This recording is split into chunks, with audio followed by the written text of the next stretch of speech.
Morning बच्चों।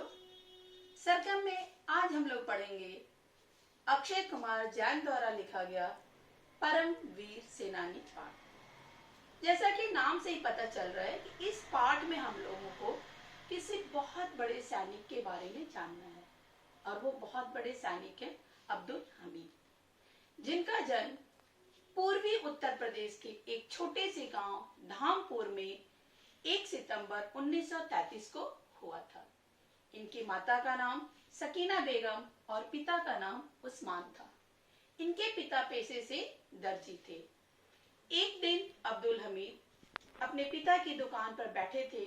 उनके मन में बार बार कुछ कर गुजरने की उत्कंठा उठ रही थी। उसी गांव का एक युवक था कलुआ फौज में था। उसने अब्दुल हमीद को कहा, तो फौज क्यों नहीं ज्वाइन कर लेता?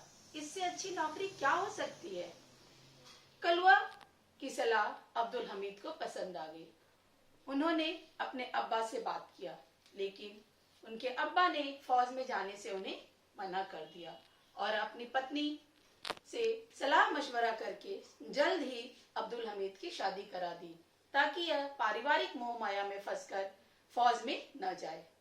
अब्दुल हमीद की पत्नी का नाम था रसूलन अब्दुल हमीद का जो बेचैनी था फौज में जाने का, वह भाप गई और उसने अब्दुल हमीद को कहा कि तुम ननिहाल जाने का बहाना करके फौज में चले जाओ।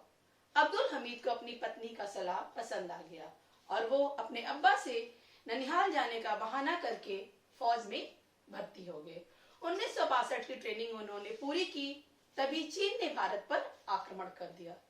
चीनी सेना बहुत अधिक थी, वह चींटियों की भांति आगे बढ़ती जा रही थी और भारतीय सेना उसमें ऐसे घिरती जा रही थी कि उनका कहीं पता ही नहीं चल रहा था। कितने सैनिक शहीद हुए, कुछ रास्ता भटक गए, लेकिन अब्दुल हमीद उसमें से अपने आप को बचते बचाते अपने इलाके तक पहुंचे। उस युद्ध में कलुआ शहीद हो गया था। अब्दुल हमीद को एक दिन एक कैंप के सामने भारतीय झंडा दिखा। उस झंडे को देखकर वो उस कैंप में गए तो उन्हें पता चला कि अब युद्ध समाप्त हो गया है और सभी सैनिकों को घर जाने की छुट्टी मिल गई है।